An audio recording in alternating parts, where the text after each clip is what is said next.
Agnes, good morning. How are you? I'm very well, thank you. Well, good afternoon, I should say.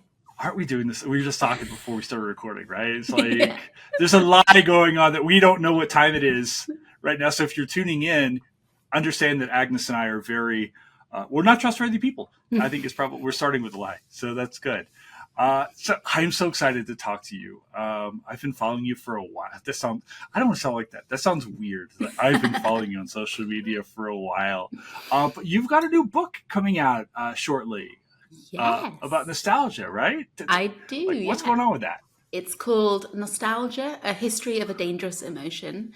And it is a big, sweeping uh, gallop, I suppose, through 400 years of an emotion's history.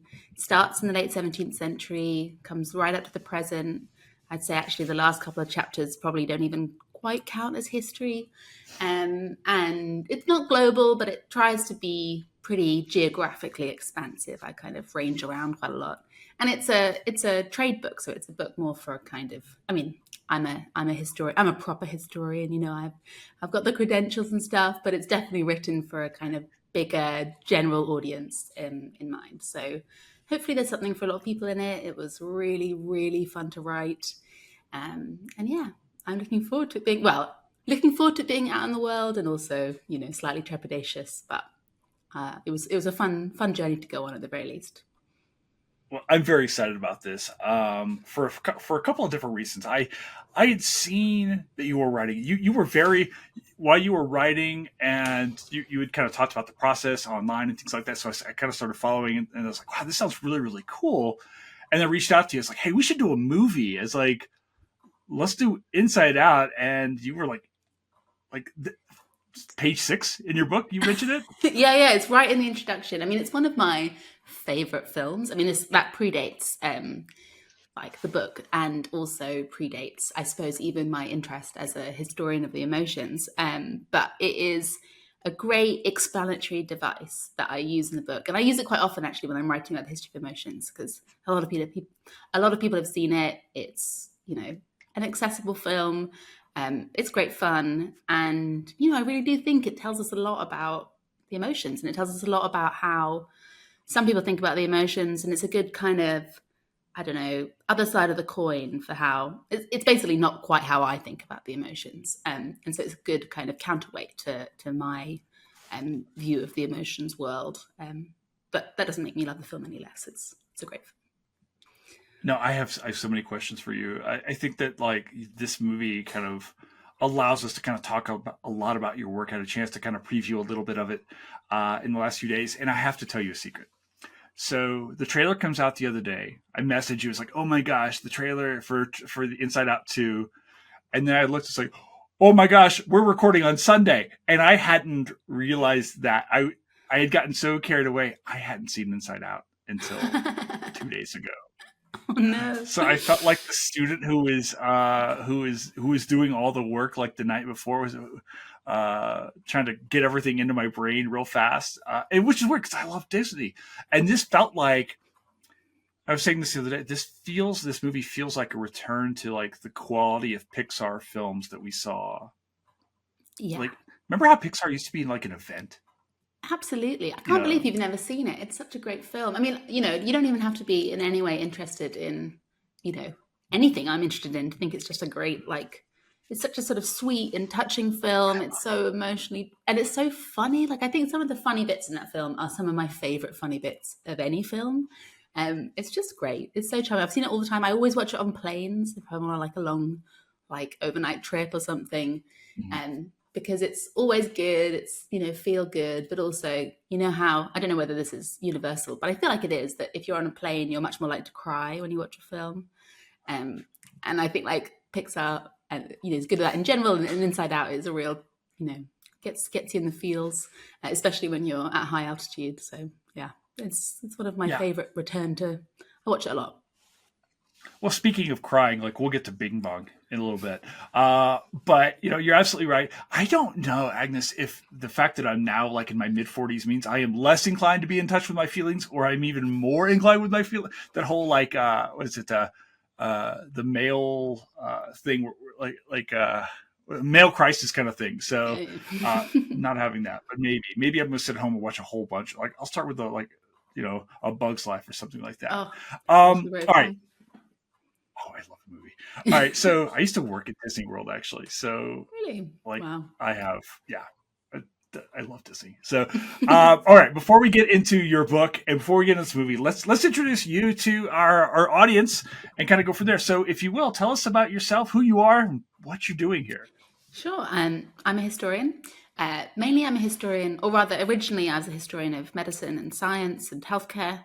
And I'm still a historian of those things, but I've added emotions to the kind of roster a few years ago. And I work at the University of Edinburgh, although I live in London, at least for the moment. And yeah, I'm British, as you can probably tell. And I have published a couple of other books. I did a book about the history of cancer. That was based on my PhD thesis. And then I did just last year had a book published about the history of surgery, about the kind of strange, kind of cultural history of surgery, like the sort of strange myths and stereotypes around surgeons, and had a lot of sort of surgeons on TV, in film, in fiction. And then this is my Nostalgia is my latest book. It's also my first kind of trade book. And yeah, I suppose, I can talk forever about all the sort of boring things I've researched and written about, but I won't. But yeah, that's me. Oh no, we will absolutely talk about the boring things you've researched. I am very excited to talk about your research because you have done a lot of work. One of the things I really dig actually is that this upcoming book is a trade press. I'm the biggest fan of trade presses. This sounds weird because I'm working on a university press with my own first book, but I don't know that when we talk to I don't know that we give trade. This sounds weird. How do I say this in a way? I love trade presses. I think they're far more important than any other form of press because I feel like this is our opportunity to get out. And if I write to somebody and I write in a university press and the same 70 people who've been in the same conferences that I've been going to for the last 2 decades have been there, I don't know that I'm changing anything. Who am I introducing the work to? And frankly, trade presses read better to me. I don't know. Did you find a difference in writing for a trade Oh, press versus a university? yeah, totally different. I mean, my second book was what they called it. It was for a university press. It was for Manchester University Press, but they called it a trade crossover. So it was supposed to have a kind of Mm-hmm. bit more of a wider appeal. It was priced a bit lower, that kind of thing. But fundamentally, I still basically wrote it as an academic book. And those things, academic books, academic presses, they have their place. I'm not, and I think, and for a lot of people, that's what they want to do, and that's how, and they have to do it. There's still a certain requirement. I think, it's very difficult, if not impossible. I mean, in the UK anyway, can't really get permanent jobs without an academic monograph in history. But that all being said, I much preferred writing this trade book, partly because it's kind of more enjoyable, freeing, liberating experience. Obviously, you kind of research it, you read a lot of other people's work on the subject, you read a lot of historiography, but you don't have to do quite the same slightly painstaking, you don't have to pay Mm-hmm. quite the same kind of painstaking lip service to historiography that you do in more academic fora. And which is, again, that's the genre, you have to do that, that's fine, but it's just there's something more kind of, I don't know, yeah, I think liberating is the right word. And I also loved being edited. So when you write an academic book, obviously you'll have an editor, but in my experience anyway, they don't really kind of get into the weeds of your writing. They're not actually there to edit. You get peer review and they'll make kind of general comments about the whole thing, but no one's there kind of really editing your text. At least not in my experience. I published with two different presses in the UK, so I imagine it's not like wholly. I can't. I don't. Probably not just me who had that experience. But when you write a trade book, you have an editor who actually edits kind of line by line, and really goes through and really kind of talks to you and discusses and debates with you about okay, well, does this chapter work? And obviously that's a lot of work, but I loved it. It was so much fun, and it really felt great to have someone. It felt like someone else was really invested in the text. Sorry. No, So, I was.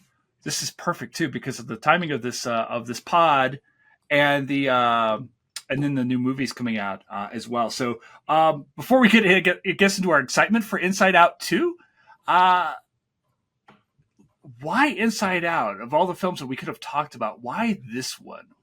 why was this one resonate with you so much? Well, I think it's because it has this, it really amazingly captures this model of the emotions and does it for a big general audience. Obviously, it's not a film designed to teach people about basic emotion theory, but it does teach people about basic emotion theory. And that's partly because basic emotion theory, which I'll explain what that is in a second, it's partly because basic emotion theory is kind of the common sense understanding. It's kind of how most people think of emotions. But what I think is really interesting about it is that that's not how historians of emotions tend to think about how feelings work. And so Inside Out is great because partly because it sets you up really well as a historian of the emotions to kind of talk about like why our interpretation differs, but also it does all these other things, like it talks about whether you can kind of neatly categorize emotions as like positive or negative. I think Inside Out deals with that question really well. Yeah. It talks about the relationship between emotions and growing up, like childhood and development, and obviously that's a big subject of psychological study, but also a big subject of historical study. Mhm. And it's also just great. I mean, there's not really, I suppose that's uh, not a very compelling like intellectual answer, but I just really like it. And so I like kind of, if people read my book and they're like, oh, I don't know what she's referring to with this Inside Out, maybe I'll go watch it.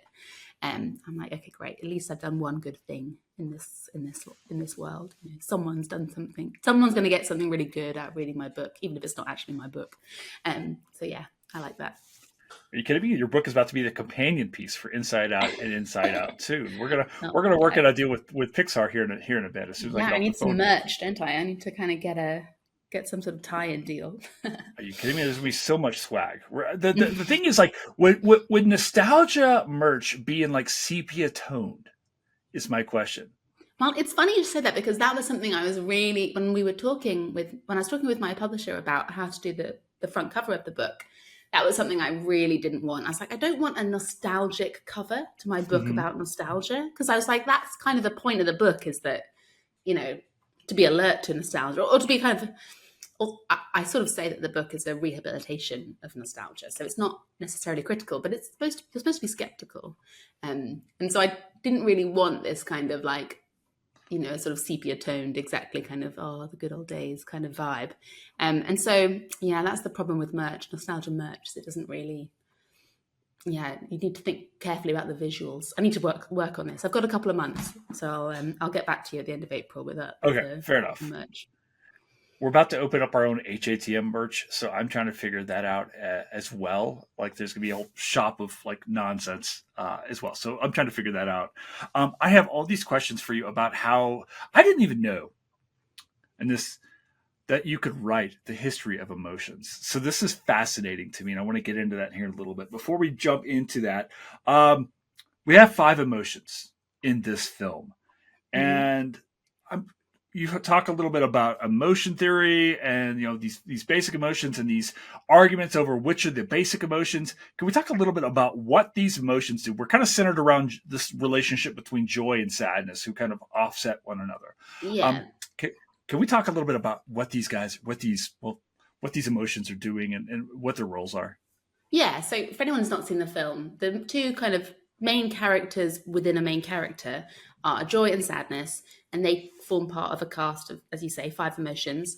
There's disgust, anger, and fear, and they live in the brain of a 11-year-old girl called Riley, and she's the main character, but most of the kind of action takes place behind the scenes, kind of in her brain, in her mind. And they are kind of in a kind of like control center of Riley, and their kind of whole purpose is to keep Riley kind of ticking over and to kind of um, manage her feelings, manage her kind of psyche, her personality, her sense of self. And they have these things called like islands, which are about islands of Riley's characters. So there's like Goofball Island, there's Family Island, and these are supposed to be like fundamental structures of who Riley is, and the emotions are there to kind of tend to that. And they also involved in like memory, and so they'll have these things called core memories, where if Riley does something particularly kind of profound, she has like a kind of great day out with her parents or whatever, that'll come in as a core memory and get stored sort of deep in Riley's self. So it's a kind of like, obviously playful reconstruction of how the mind works in a child. Although we do also get glimpses that her parents also have the same five emotions, who are also sitting up in their brains, Mhm. kind of managing them. So the idea is that, like, it seems from this in this world that everyone has these five emotions, these same five emotions, sitting up behind your eyes, you know, doing stuff, making sure things are working, and that people are relating to each other properly, and that people are, being good people, or feeling good or feeling bad, or whatever it may be. No, it's I kind of wondered looking at one of the interesting dynamics I thought was like they were making very clear choices within Riley as far as the gendered dynamics of each of the emotion. They had to pick, whether joy was male, female, a non-binary, anything like that. Were you picking up on that as well when you were watching that, as far as the choices being made, as far as what's representing, you know? Yeah, absolutely. I mean, I think the thing that's, like, interesting about it, well, there are obviously loads of things that are interesting about it, but joy, sadness, and disgust are all female, and then Mhm. fear and anger are male, or at least that's how they seem to read. And it's not. I suppose it's not that surprising that someone like anger would be male. That sort of fits with our stereotypes of rage, I suppose. But it's interesting to me. That, I mean, disgust, I think, you kind of could have gone in one of two ways. But Mhm. she's a bit of a background character. I mean, definitely the two kind of key figures are joy and sadness. And they're kind of, the sort of tension between those two feelings is like, the kind of main dynamic. And they're both female. Which again, you've got like the sort of sunny disposition of joy, and you've got the, like, ennui or kind of misery of sadness, and tears. Obviously, these sort of like highly expressive emotions are often coded female, or very, like, big feelings, I suppose, are often coded female, aren't they? But yeah, I mean, I actually haven't really thought about it a huge amount in those terms. And so it's interesting that that was like something you picked up on so quickly. I suppose you've watched it much more recently than I have. Although I did rewatch when we first agreed to this. I was like, oh, I should rewatch that. Yeah, I was also trying to convince my baby to watch it with me, but he's 9 months old, and so has no idea about anything, and cannot at all sit through a Pixar film. I don't know what I was thinking, but I was like, oh, nice colors. But no, he got like 2 minutes in and then had enough. Oh So my gosh, it's coming. I had, when my older son was a little boy, when he was like 2. We had to watch Cars, which is my yeah. least favorite Pixar film of all. I just hate that movie so much, and 1,000 times. So it's coming. Like I'm sure I'm sure you've already been warned. You're about to pick up on something that he loves. Um, I wonder, where does nostalgia fit into all of these? Is it nostalgia an emotion? Is it a memory tinged with emotion? What is it? A great question, and it very much depends who you ask. So obviously Riley Okay, doesn't, well, not obviously, but Riley doesn't have a nostalgia in her brain. But so I suppose I should probably explain. I've been kind of referencing basic emotion theory, and just in case anyone doesn't know, please. what that is kind of a way of thinking about feelings thought up by this guy, American, called Paul Ekman in the 1950s. And the thesis is basically that we all have a set of basic emotions, and that these are biologically bound, inherent, they are culturally stable, they're found in people all over the world, regardless of what kind of communities they live in, what kind of languages they speak, and that they are recognizable between cultures and communities, and that they often give the same sort of signs or signifiers on people's faces. So, like, people go red with anger. That's a kind of culturally resonant, like, global Mhm. sort of phenomena. And also that they are evolutionary, so that we have evolved these basic emotions to serve certain kind of social and biological functions. Fear keeps us safe because it makes us run away or fight, the fight or flight kind of thing. Um, and the classic ones are a sort of, the originally Ekman formulated like 5 or 6 basic emotions. Since then, other scholars have elaborated his sort of original theories and added loads of others to the mix, like astonishment, awe, trepidation, boredom, and nostalgia. So if you ask most effective psychologists, so emotion or cognitive psychologists, so people who are interested in the science of emotions, they will mostly agree that nostalgia is, well, an emotion, but also a basic emotion, that it is something that everyone in the world feels, at some point or another, that it is, kind of fundamental to being a kind of biological human, and that it is stable, so both across time and place. And so for them, nostalgia definitely is an emotion. I've definitely had some kind of discussions and debates with people about, well, yeah, is it an emotion, or is it kind of a, like, as you say, is it just sort of the act of memory, or or is nostalgia like something else, a kind of feeling you attach on to a memory? Like, is it, how does it kind of relate to thought? I suppose it kind of feels a bit kind of more complicated. I think it is an emotion because I think that it is more than just a memory. It is more than just like what you can call to mind when you think of a past event. It's a kind of, it's a feeling that, like, if you feel, like, for me anyway, nostalgia definitely kind of sits somewhere in the chest. I kind of feel nostalgia a bit more like physically, than it's just like, oh, I remember going, to the beach with my family when I was 5 or whatever. And so it's this kind of like, sort of nice, crunchy, textury feeling thing that sits more in the body than in the brain. And that's my, I suppose, very unscientific, although I happen to agree with the scientists' model of what an emotion is, and we both agree that nostalgia is one. Yeah, there's a romanticism to nostalgia, is there not? Absolutely, yeah. I mean, that's what I think one of the things that's interesting about Inside Out, and the kind of whole plot really of Inside Out, is them kind of figuring out. So joy is nice, right? Joy is good. Joy is a good feeling. Everyone likes joy. And then sadness is like bad. And so there's this sort of like certain way of thinking about emotions where we kind of code all of them. We kind of categorize all of them into like positives or negatives. Like, oh, they're the good feelings and there are the bad feelings. Like, and we kind of all might have a bit of an intuitive sense of like what the good ones, what the bad ones are.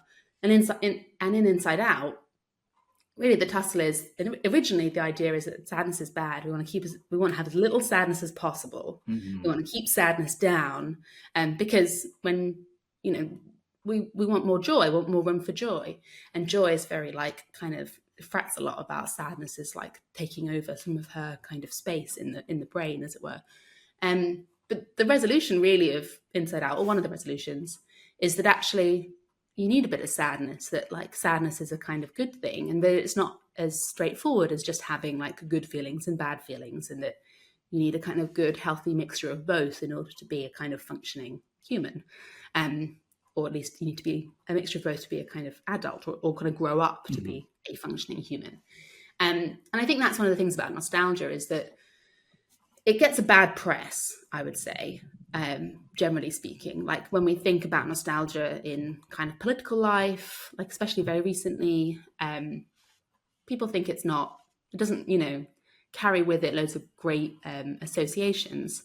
But when you talk to psychologists and when you think about the nostalgia you yourself feel, it definitely has a kind of tinge of both, right? It's bittersweet. It's both like, a longing, a wistfulness, a romanticism that can feel painful, like a sense of loss or regret. But it also can be nice to kind of wallow a bit in, the warm bath of nostalgia, and it can make people feel good. So it's one of those things as well that I think sits nicely, or kind of defies any easy categorization. It is both positive and negative, and neither, and both at all the same time. Yeah, I think that's maybe the power of this film, is that it complicates our feelings about feelings, right? I think the initial thought is, oh, sadness is bad. We want to avoid sadness in a very id kind of way, right? Like no, let's gravitate towards joy. And I think one of the powerful things about this film is like showing how sadness is a necessity, right? And I guess that's maybe how humans develop this emotion, Yeah. how this becomes maybe a core thing, because joy is kind of awful to sadness to Yeah. start. She's mean. I know. And she's Yeah. very like, she also would be an absolute nightmare to be around, I think. Like, Oh, thank you. she's really turns you're just like, all right, chill out, okay? She's real Pollyanna, like kind of sort of toxic positivity. She's not good vibes, I think. And sadness isn't that fun either, but at least it would be chill if you had to hang out with sadness. You wouldn't be like exhausted all the time, which I think you definitely would be if you were spending time with joy. Um, but yeah, I think that's one of I mean, obviously it's a film for it's not a film for people in their 30s and 40s. It is a film for Oh. kids. And like, that's supposed to be, that's the message, isn't it? That like, it's good to feel.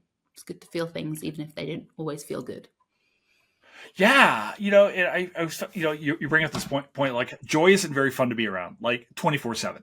But neither was sadness, but neither would be fear or anger or disgust. And I think maybe that's the other thing. It's like it's giving us this very meta commentary on how all of these pieces kind of balance one another out to form the whole, right? To form Riley or to form my son or your son or anyone. It's just things like, hey, it's cool to feel, it's okay to feel all of these things. All of these things are composites of who you are. And they're giving this to us in a very real fashion. I did love seeing the variants of when we would. I didn't realize this first when we went into the dad's head and they all had the mustaches. Yeah, It took me a yeah, second to realize that's where we were. yeah. I was like, Yeah. I was like, anger is driving the boat here. So, Yeah, yeah, yeah. uh, I mean, that is the bits when you go into the parents' brains is definitely loved more it. of a kind of is like very gendered. That like that whole bit when they're like not listening to anything. The mum, all the emotions in the dad's brain are just like not like tuned out of everything that the mum's saying. And then when the mum is like daydreaming about the like Brazilian boyfriend she had and stuff, that is clearly like you're playing on a sort of like gentle bit of gender stereotyping there. But yeah, I think in a lighthearted way, it's still sweet. But yeah, Well, they're giving us. We actually see nostalgia, right, through the mom in the sepia tones with the Brazilian yeah, yeah, boyfriend. yeah, definitely, yeah. So they didn't name it. I wish we watched well, we both watched the trailer for Inside Out 2. Oh, Sadly, so excited. no nostalgia's been added, but Yet. maybe Inside Out 3. Maybe I'll be brought on as a Oh, Inside Out 3 is when she's like 38 and going through a crisis. And she's going through her yeah, yeah, first divorce, and she's like thinking about all the things she yeah. should have done. Like, I Go should have to gone to do therapy. this, or if I'd only followed my heart and gone with Jack, the whoever, right? Yeah, So yeah. I think maybe Inside Out might be a thing where we age with this series. At least I'm hoping so, because I can't wait to see. How I it can't wait. goes. Oh my gosh, are you kidding me? Like, one of the great lines in the end of this film is like, puberty. Oh, it's probably nothing. And we Yeah, plain sailing from here on out or something, isn't it? It's like, yeah, this is fine. We've got it nailed. Yeah. No, oh well, my gosh, my son. that is Inside Out 2, isn't it? When she's a teenager, nightmare, absolute nightmare. I have a son who is 16. I Mm. have a son who is about to be 12.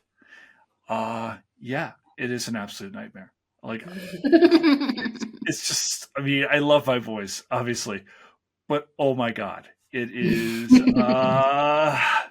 Oh, It's I it's get. a lot. I was a terrible teenager. I put my parents through hell, and it's amazing to me that they've forgiven me, because they have. And yeah, so I think that doesn't bode well for for my son, who's hopefully inherited more of his father's like easygoing temperament and less of my like door slamming and like teenage rage. So yeah, we'll see. Only time will tell. We'll do a check. We'll do a check in Yeah, about yeah, say 14 years, and yeah, just yeah. We'll see how it double goes. as we come back to like the greatest hits of this. Um, One of the interesting things, you brought this up a little bit earlier, and you talk about this in the book as well. This idea is like, and I had never even considered this, the idea about emotions being universal across cultures, or that some cultures don't have emotions and things like that. Can you speak to a little bit about that as well? Yeah, so I've been kind of like alluding to this, but basically, Please.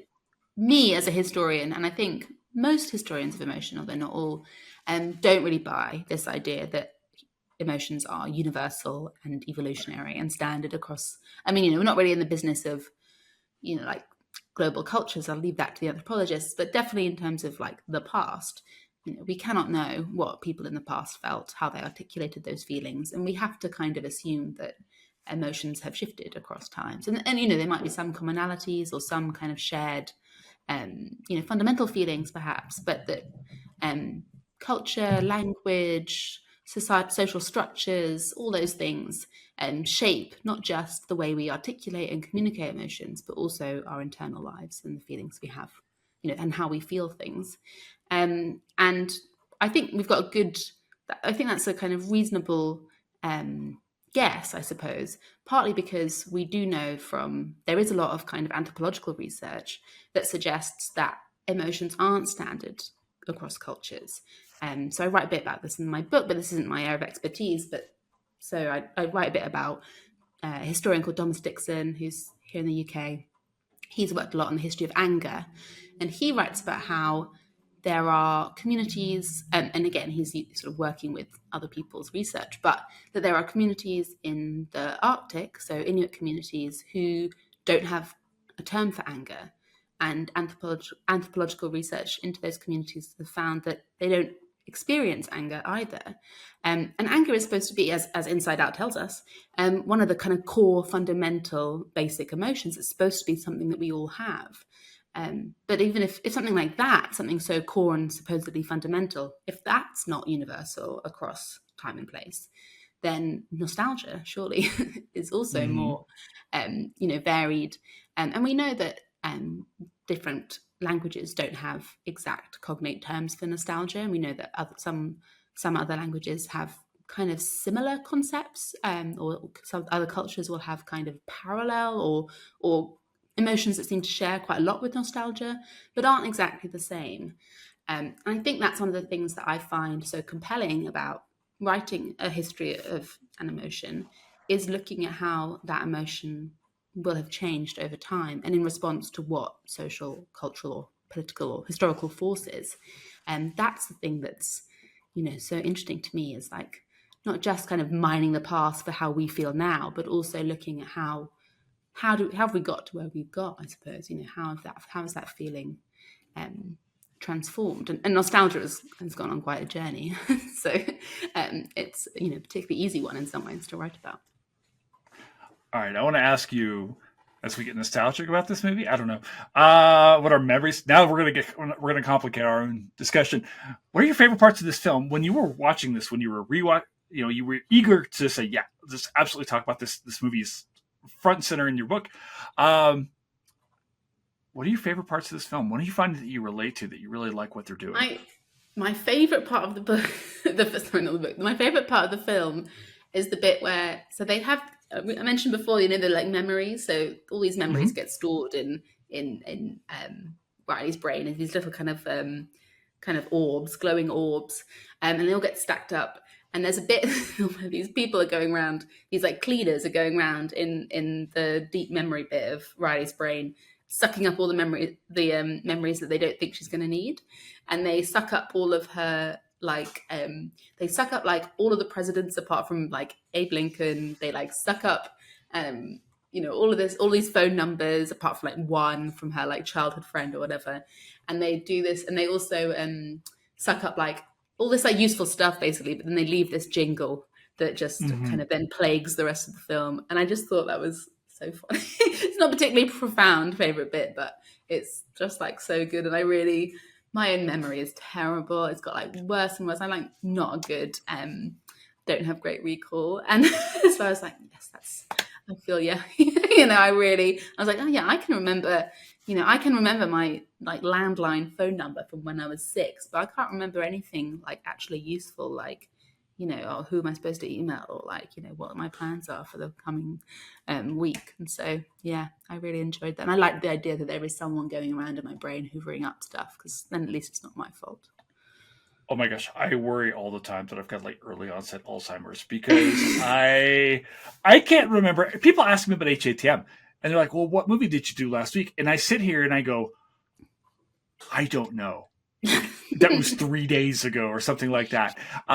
However, if you ask me about something that happened in Florida in 1765, oh yeah, I can tell you I can tell you the time and temperature, of like a given Wednesday, So it's a maddening thing for me as a historian. Like I could remember all this old stuff. I can't begin to tell you what I did last week. I think it's a very like kind of it's a kind of common like model, I suppose, for thinking about memory is that you need to like free up space on the hard drive to like get Hmm. new stuff Yeah. in. And if your hard drive is just like backed up with loads of old shit, then like you're never going to have to get any of that new things. Yeah, like I could talk. I know all of this stuff about like my PhD, which is on 19th century cancer. Like all this stuff about like some random obscure doctor in 1860s London or whatever, his name, his wife's name, all this. I'm never going to use that again. And yet, I can't seem to get it loose. I need to free up some real estate for some useful things. But Oh my gosh, I feel the exact same way because I use that model the entire time. I'm literally pushing things out of my brain as I'm pushing, but I can't choose what I want to remember. no. So that's a maddening thing. You're absolutely, it's so funny. Um, were there parts of this film that drove you nuts? Were there parts that made you that were maddening to you? Were the things that you wanted to see? Um, I don't know. I just loved it. I mean, I do think, I do think that I don't find it frustrating, but it puts across this model of emotions that I think is kind of reductive, I suppose, because Hmm. it's a kid film. Can't be, Sure. that's very tedious and academic of you to be like, how dare you not have, um, but I do wish that it had a bit more of a kind of you, I just think I suppose it's more that I think it just confirms what everybody thinks. And I'd love there to be other kind of bits of popular culture out there that deal with these sorts of alternative models of emotion, so that people can get a bit more of a range of views sort of injection into them. But I actually, I think it's a pretty perfect film. I just really, really love it. It's so good, and I think I'm expecting because we've seen the trailer for Inside Out 2, the introduction of new emotions, and I'm kind of wondering if as Riley becomes older and more self-aware and more aware of the world around her, that we'll see kind of the development of more complex feelings about those worlds around her. Yeah, Maybe that's yeah, where we'll get definitely. that. You Yeah. know? I mean, they're getting in. One of the ones that they're getting in is anxiety, and that was Oh yeah, the. I mean, that felt very. I felt, that felt a bit close to the very bone. near and dear to the heart. Yeah, yeah. But that's an interesting one as well. That's one of those emotions as well that like historians think is a kind of relatively recent phenomenon, like because it seems so tied up, especially like anxiety and stress. They're kind of such products of like the kind of hectic pace of life, the way we kind of interact and articulate and medicate those things as well. That is, obviously not to say that people didn't feel a sense of trepidation or worry in a kind of pre-modern world, but that those things were articulated and conceptualized very differently, and so that probably then shaped the way they were experienced as well. And so I think it'll be interesting to see. We could do this again when someone else writes. I'm sure someone's written a book, A History of Anxiety, that you should bring them on and get them to chat about Inside Out too. And I'll come along and just listen. Oh, listen, historians are obviously drawn to anxiety because of the historical job market. Are you kidding me? So that so there's all we have to do is hop on Twitter and we can see Absolutely, anxiety kind in of its fullest existential expression. dread. Yeah. Oh my gosh! All right, I have to ask you because I was watching this and enjoying the film, thinking, oh my gosh, I really love this movie. It clips along. You're done in 95 minutes, which is beautiful for me because I have to watch so many Yeah. movies now. I was not prepared for the discussion about Bing Bong. And more to the point, for how I felt about watching Bing Bong. And I was like, oh my God, this character is going to make me cry, isn't he? Oh, Can we talk about Bing Bong? What are yeah. your We can thoughts? talk about him. I mean, yeah, he's lovely. It's obviously great. It's obviously, I mean, that's, yeah. So, well, if anyone's not watched it, Bing Bong's her imaginary friend who, Hmm. do you do spoilers on this podcast? I don't know. You must do. Absolutely. Yeah, this movie is like, what, 10 years, 9 years old? It Yeah, kind of it's true. amazes If me. It people took us haven't, 9 years to get a sequel. Yeah, go if ahead. someone's listening to this and they've not seen it, they're probably like, yeah, it's on them. Yeah, and then Thank you. he's lost, and that's a real tragedy. But I suppose that is also that thing of like oh well, it's a real it's a coming of age film, isn't it? It's about like shedding these like um, childhood simplicity, that kind of simple dichotomy between joy and sadness, about getting rid of. But Bing, what I think is lovely about Bing Bong is that he's not seen as like I mean, he is silly. He's like a silly character, but he's Mhm. not. He's not disparaged. You know, he plays a really important role in the film. He plays a really important role in Riley's life, and of like bringing Riley back to safety, bringing everything back together. And I think that's really nice. That like, you know, so often childhood feelings or like childhood experiences can be really dismissed or kind of, you know, belittled, infantilized, you know, trivialized. And I just think it's lovely that like Bing Bong is actually, you know, the hero that saves the day, even though he's, you know, also like a real hallmark of infancy. I Um, love it. I think it's, yeah, it's a really nice, you know, I think it's lovely. If you imagine if you're 11 watching that film or younger and you have your own imaginary friend, and yeah, that's definitely going to be a bittersweet experience because you're both going to maybe anticipate his eventual loss, but you're also going to see how important he is to you. Oh yeah, very moving, very lovely bit of You can film. imagine if you're 46 watching this movie and thinking, "Oh my gosh, did I abandon my imaginary friend? No, What I was their know, name? What did they look like?" I know. Well, but You know? yeah, but the thing is that you can also feel confident that, you know, he did or she did their duty. You know, they did. They did the right thing, and that's really nice too. Oh yeah, I mean, if we're gonna go to like these next levels, it's almost like the imaginary friend serves this role to get you socially to the next level. Yeah, Um, definitely. I mean that's also like, you know, what all of these emotions are about really is that they're all about like kind of social interaction, and you've got an imaginary friend, you're like practicing all of those like social interactions, prepping you for this terrifying world of teenagedom and adolescence where you have to like actually mhm. navigate like other humans, which is, you know, done with mixed success, I would say, in most teenage people's lives, and definitely my own teenage years. But yeah, he's Bing Bong. It's a great bit of a film. Great, You know, yeah. now I'm starting to imagine like this discourse actually over imaginary friends. There's a new film coming out called If with Ryan Reynolds. Have you seen the trailers for No, this? I'll have to mm-mm. send this to you. It's a whole new thing about Ryan Reynolds' divorced dad and his daughter trying to save their imaginary friend's world. Yeah. Not unlike in some ways Monsters Inc., where the Oh, whole oh yeah, another great film. oh my gosh, Oh, so good. kitten. Did you ever see there was a movie that came out in the '80s with Howie Mandel called Little Monsters? Do you know this film at No, all? no. Another one where the monsters are supposed to be the scary thing, but turn out to be the best friends. It's Oh, I have to say this as well. So I'm now wondering about this whole discourse about the role of imaginary friends in the formation of the childhood psyche. Um, we're going to come back to this when we do Monsters Inc. I'm going to beg you to come back on yeah. so we can All right. we can do Well, this. I do. There is a kind of strange connection, not to keep banging on about nostalgia, but there is a sort of strange Please. connection here with nostalgia because one of the things that I sort of discovered for myself, and kind of weirdest kind of episode in nostalgia's history was it had this sort of weird tie-in with poltergeists in the 1930s. So there was this psychoanalyst called Nandor Fodor who was Hungarian, and he was really into psychoanalysis. So, you know, obviously already slightly suspect, but also really into the paranormal.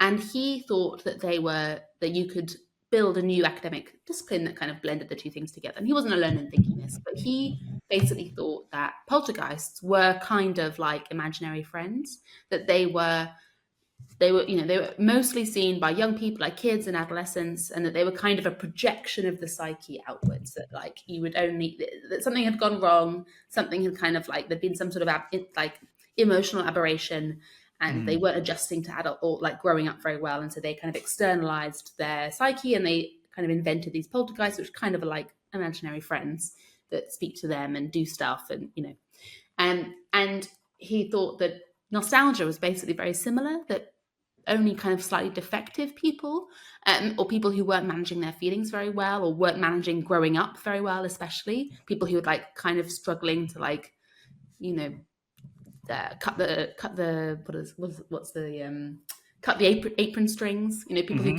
who felt like too like couldn't really leave the family home. They were the people who were like the chronic nostalgics, the really like prone to nostalgia, and they were pretty like both sort of, you know, they didn't have any. They weren't emotionally all together. They weren't kind of developing emotionally normally.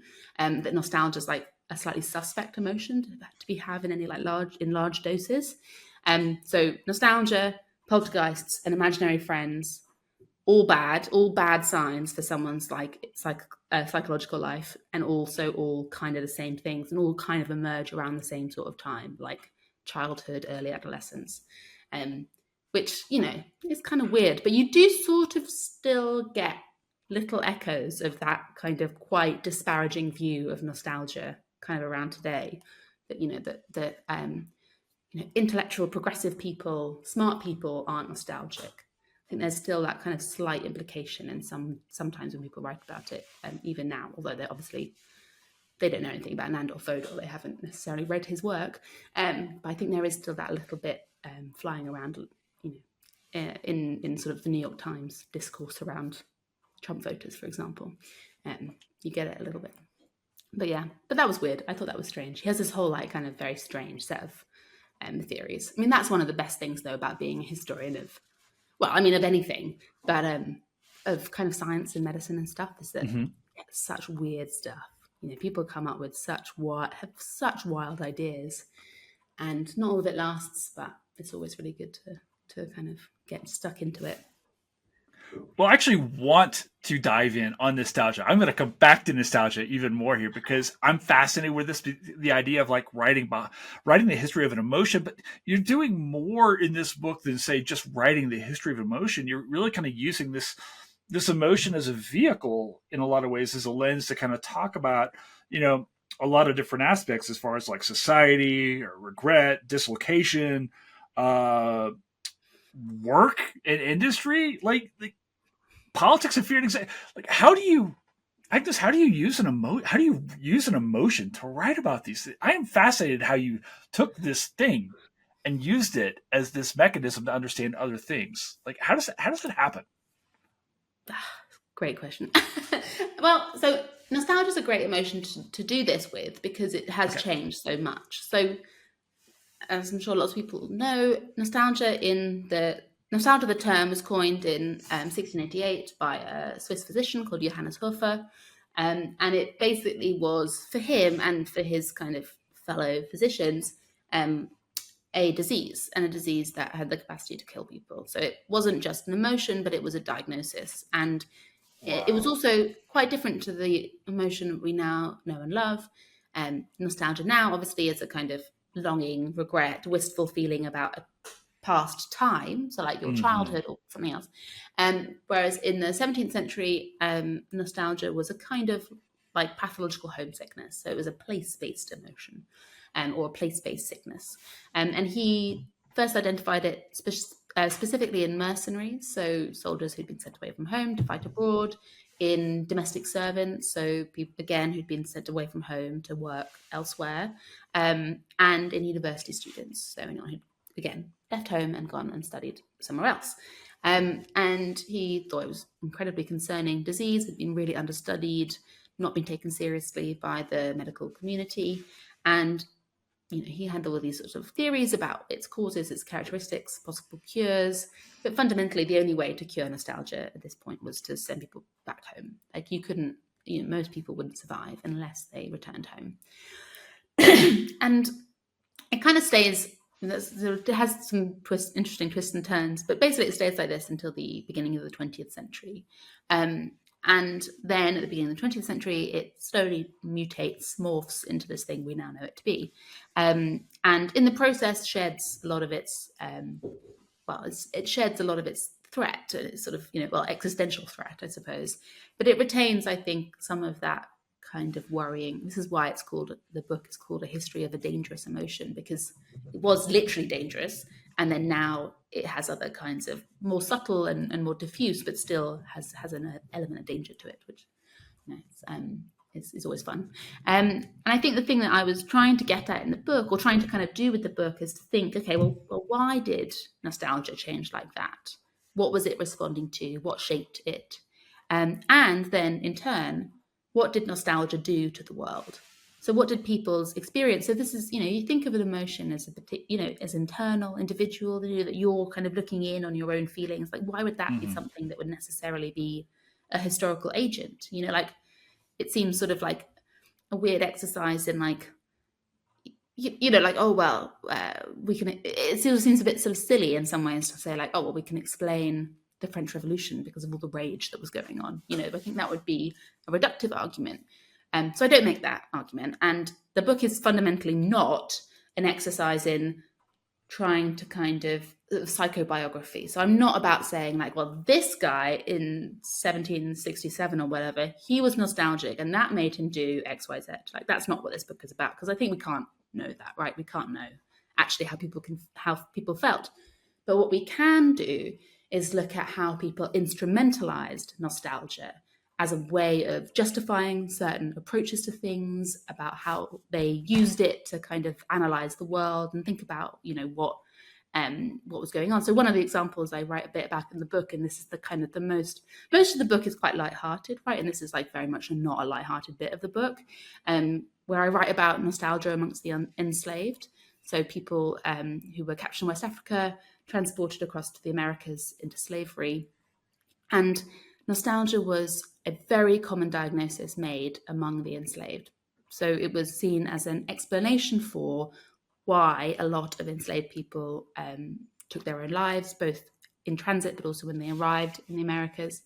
And in some ways it can feel very flippant. As a modern reader, you might read that and be like, that feels very flippant, that people were sort of diagnosing, saying, oh, well, they were succumbing to nostalgia. But obviously it carried a different kind of weight and severity then. And what's interesting to me is both some people who are writing about white, European mostly, some American physicians who were writing about this kind of epidemic of nostalgia in this context were doing it because they were saying, well, they were doing it because they were abolitionists, and they said, look, this is evidence of complex emotion. This is evidence that, and especially since nostalgia had first been diagnosed as something, or first been conceptualized something that seemed to predominate in Switzerland, in Austria, in France, a product of it's a rarefied European emotion, right? It's something that Hmm. is like, and so then if you are drawing commonality between the experiences of people in Europe and the people who were sold into chattel slavery, that is an indicator that they were trying to paint a more positive, nuanced, in-depth view of the inner lives, the interiority of people of color at a time when often that interiority was minimized. But then you also have people who see nostalgia, this epidemic of nostalgia, as an economic problem, and saying, okay, well, if nostalgia is deadly, we are losing a lot of our stock through this emotion. This is really bad. How can we think more carefully and critically about, how can we correct this problem, not for their sake, but for our sake as capitalists, as slave traders?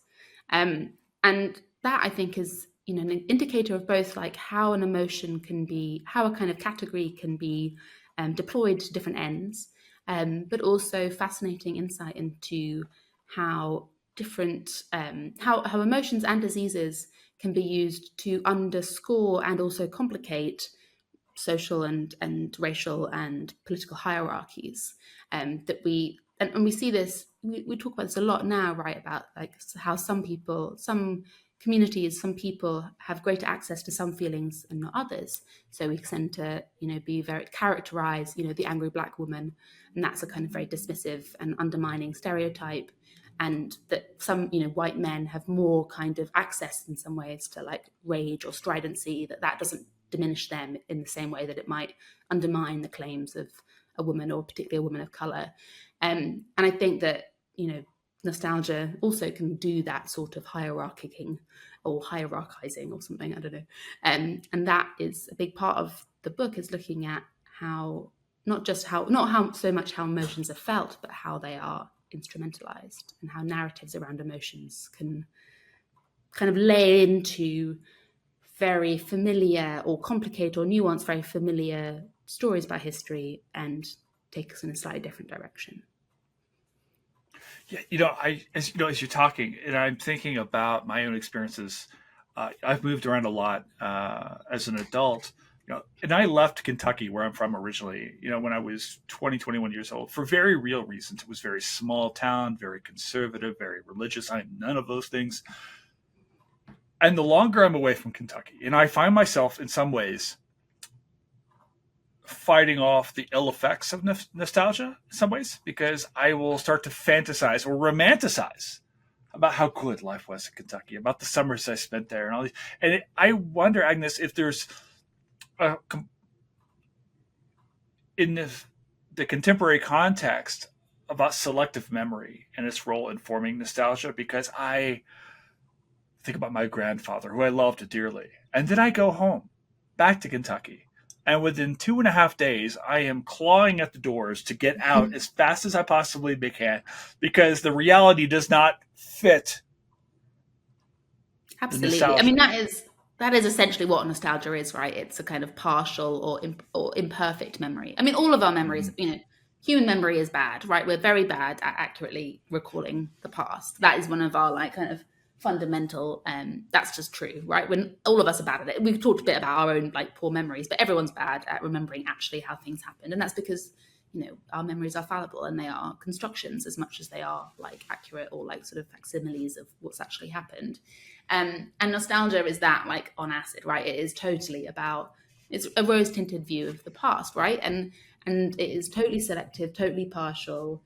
And that's one of the big criticisms, right, that people levy at it, is that now when people are, like in Britain, there's a huge amount of nostalgia for kind of like the post-war period of like, the good old days of like, um, when men were men and women were women, and the kind of domestic kind of idyll of like all that sort of stuff, or like when children played outside, and everyone was white and all this kind of stuff. Like those are the kinds of nostalgic visions of the past that come under the most critique, because they are not just obviously um, offensive, or rather kind of reductive, or kind of tell us a very kind of incomplete story of the past, but they also are wrong, right? Like society wasn't like that.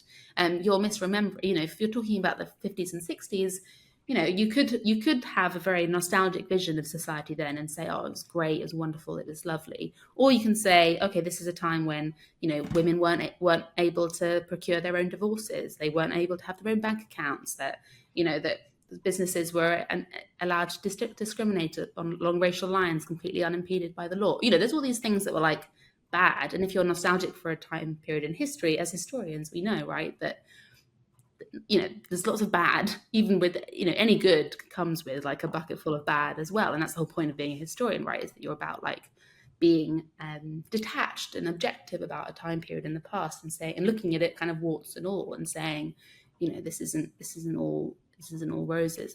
There's lots of stuff about that. It's good that we've left those things behind, and that that's why people are a bit suspect of people who are really nostalgic now, because it's like, oh well, you're just wallowing. You're just kind of, it's a fantasy, and that tells us more about how you want the world to be now than it does about like how the world actually was. Right? It's you're projecting.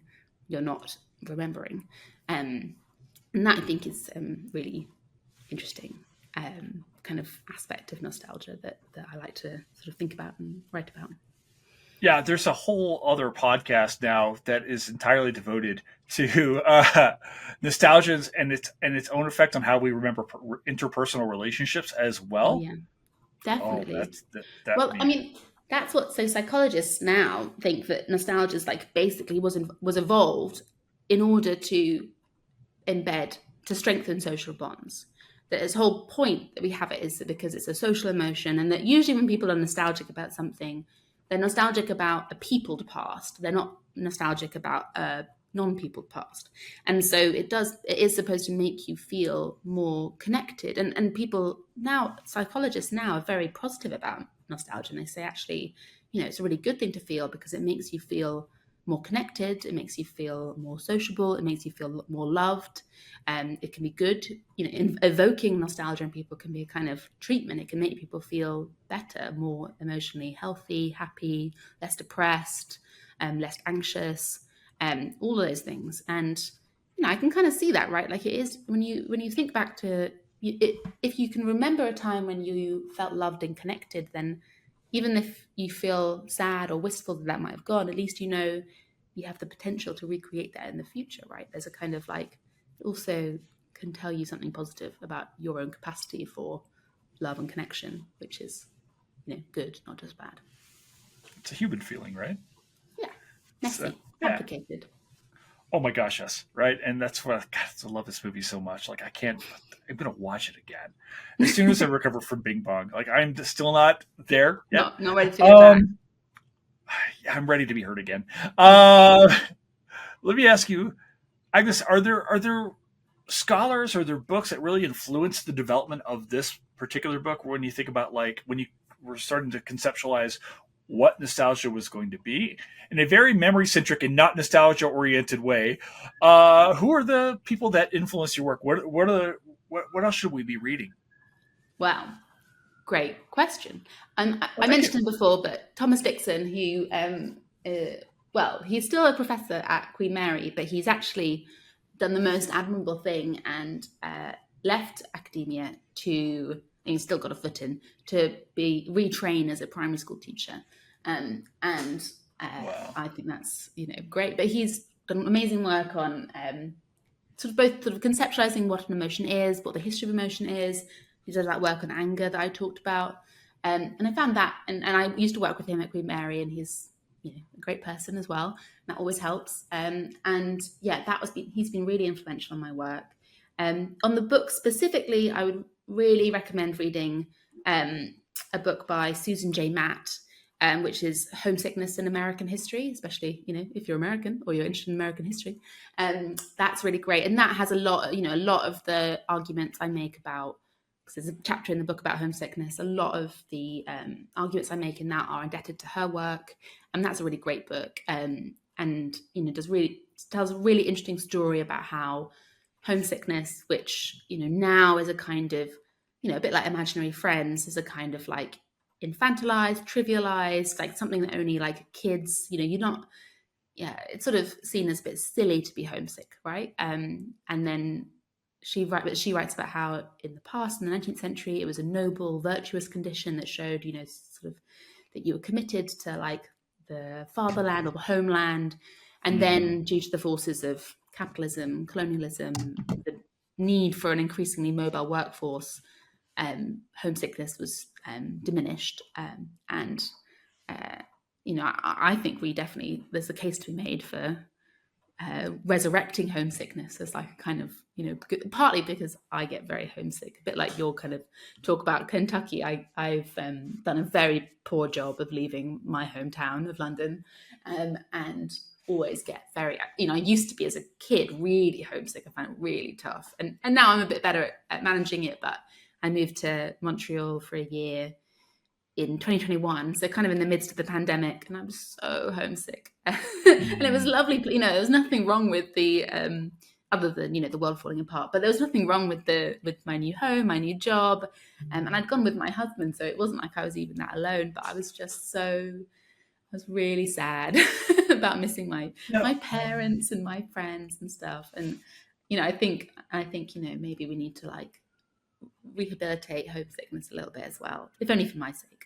Are But you yeah, kidding me? her Like book's great. we were just talking before we went on the air how eager I am to return to Florida, right? And the second I get home, I will start complaining about the heat, the bugs, the humidity, the traffic, the people from Yeah, Jersey, um, everything, So yeah, right there with you. absolutely. And Yeah, I feel though about London, like, because I really, I'm very committed. I think it's the best city in the world, but I'm also the only one who's allowed to complain about it. So if anyone who like comes here and starts moaning about it, I'm like, no, how dare you? It's the best city. But then I'm allowed to talk about the tourists and the transport and the pollution and the expense. That's fine, but no one else is allowed to make those same okay, complaints. good. Well, that's good because as a man of English descent, I still feel like I should be able to return back and make commentary, but qualified commentary on my I can tell you, ancestral homelands. Brits. Brits love it when Americans come to the UK and talk about Are how you great. serious? No. Oh no! It's like I didn't choose to leave. It was my I know. I'm ancestors. sorry. I'm Oh sorry. Brits are really no! horrible and rude. I'm really sorry, but they will be. They Oh will. They won't say no! anything to your face. They'll be very nice to your That's face. fine.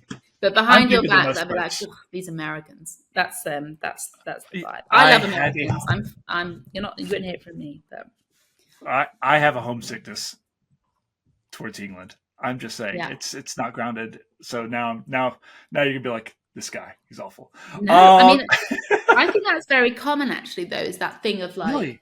people do feel a kind of weird, that feeling of being homesick for a place you've never been, or being nostalgic for a time you never Yeah. actually lived in is very common. There's a bit in, sorry, again, the book, where I look at, there's a living history museum in England called Blist's Hill, which is it's supposed to be like an 1890s town that they've reconstructed, and you can go and visit it Right. and go in the shops, and a bit like kind of colonial Williamsburg, or Sure. like a Renaissance fair, that kind of thing. And it was really interesting. I went through all of the reviews on TripAdvisor of this place, and all these people. So it's 1890s, right? And all these people are like, "Oh, it made me feel so nostalgic. Oh, the good old days. Oh, made me think about my childhood." I'm like, none of you people are 120, so there's no way you could have remember. You can't remember this, and yet Right. people still feel. And the same. I also did a little look at. Do you know medieval times? Oh Um, yes. There's one yeah, in Orlando. yeah. I think that's the first one, maybe the first American one was in Really? Orlando. Anyway, Wait, so wait. yeah, the There were medieval medieval times. times outside the U.S. It was originated in Spain. The first medieval Really? times, yeah, were in Benidorm and Malaga, I think. And then they were like, okay, well, this is going to work better for an American audience. And then obviously it did. And I think there's one in Toronto, so there's a Canadian outpost as Okay. well. Wow. But yeah, it's obviously an American. I've never been, but I know all about it. And they, all the similar, like those are the reviews of it are like, oh, I feel so nostalgic. Everyone gets, I get called lady and lord and all this sort of stuff. I'm like, you're nostalgic for the medieval, well, a kind of pastiche of the medieval period. Like, you're Must be the rats. American. It's so weird. I know. It's like absolutely bizarre. And I think that is. I mean, it's a common. And I also felt it so much as a child. I mean, one of the big motivations for writing this book is that I am a terrible nostalgic, especially for periods of the past that I never lived in. So I was big into. I didn't have an imaginary friend as a child, but I was really into kind of imagining myself. Imagining Hmm. stories for myself, and like kind of sort of, I have siblings, but I kind of had a bit sort of only child sort of slight vibes, like a bit kind of solitary, a bit weird. And I just sort of think about, imagine my life as though I was in the If I had 1940s. only, I Yeah, was saying this exactly. last night. I was born in the wrong time. I was born in the wrong place. Yeah. And I've lost a lot of, being a professional historian kind of inoculates against a lot of that, I think. But Yeah, it as a kid, I does. was like really into it, and I loved, and I think that is kind of what got me into history. Really, is that even though it was in some ways the very worst thing for it, it really I was like so into the past, and now I know better. But like at the time, I was so nostalgic for something I'd never experienced and something I'd basically invented. I'd kind of imagined what it might be like, and it was a lot of it was based on like historical novels rather than actual historical knowledge. I was really into Georgette Heyer, the kind of Mhm. like what's it called, um, not Renaissance, the kind of Bridgerton era, Right. Georgian era. There we go. Oh my Like gosh. romance fiction, basically. I was really into that. Please, please. Like, you're talking to the man who is the most unlikely Downton Abbey fan in the entire world. Oh Uh, yeah. Well, if you're keen on great. England, it's real. It's like real concentrated, Well, like English nostalgia, I suppose. I mean, there's a lot of nostalgia in the fandom for Downton Abbey, I think. I'm told they love Americans who come over and claim their ancestry. So there's that. Uh, and you answered this great question that I had actually, which is I wonder if it's nostalgia that draws so many of us into history as a profession. or so many listeners who just, casually like listening to history or things like that. Like I always say that everyone's a historian of their own life's experience, but I wonder the role of this imagined reality I mean, that draws us in. I'm sure there's lots of historians listening who'd be like, no, I'd never be nostalgic. How dare you? They're wrong. But I think that, I mean, I do think that it is an incredibly powerful feeling. And I think that, it does. And I also think that, I mean, I absolutely think that it is it's a very powerful allure for people interested in kind of non-professional or non-academic forms of like history making and history play, like reenactments and Renaissance fairs and living history museums and the heritage industry in general. I think nostalgia is a big part of that world. And I think that that's a good thing. I think that one of the things that academic historians can be very snooty about is when people are nostalgic. And I think, we've got to, there's a line to be drawn. I think it can be clouding as well as illuminating. But I think that there is nothing wrong with finding the past. There's nothing wrong with feeling an emotional connection to the past. And if an emotion like nostalgia is what brings people into history, then I think we should be like in favor of that. I think that is a good thing. And I think that I think we should be less serious as academic historians about history, apart from anything else. I mean, I think we should be serious about it in the right kind of circumstances, in the right sort of context, right? Obviously, it does matter a huge amount, and there are very good examples of when it is no laughing matter. But I think that doesn't apply everywhere. And I think if nostalgia brings people in and encourages people to like enjoy the past and play with the past and kind of luxuriate in it, then I think that is both a good thing because I like people to have fun and have a good time and enjoy things. I think that's good. I like joy. And also because I think that it is good for us as academic historians because it keeps our profession alive. It keeps us being relevant and of, interest and of use to people outside the academy. So I'm both pro on a kind of humane, like general, genuine level, and also pro on a kind of cynical, self-interested level. I want people to be interested in history because I want people to buy my books. So, I'm, I think it's. I want to feed my child. Exactly. Yes. I have bills to pay, and if nostalgia is going to help with that, then I've got no problem with it. But yeah. Yes, I remember I had bills to pay, so there was that. That's my insight. Oh my gosh, that's just perfect. All right, Agnes, let me ask you maybe our big final question because what you just said was just. I wish I could frame it. Is Inside Out a history movie? It's a great question. I'm going to do the classic academic response and say yes. Yes, please. No. I think yes, because it's definitely a history of emotions movie. I think anyone who is interested in the history of emotions has to watch it because it does a really good job of thinking through. And I think it'd be a great movie to teach with. It does a really good job of capturing sometimes quite tricky psychological concepts, right? And I think that is really good. It's good at that. I think it, yes, also because it is a snapshot of a moment in time, right? Like, this is a bit of a loose definition of a history movie because by that definition, all films are history movies because they all capture a particular moment in the past. But I do think that it captures a particular sort of set of emotional assumptions. And there is this idea that we should have both good and bad feelings, that we should talk about our feelings, that we should make space for sadness, that we should take emotion seriously as part of childhood development.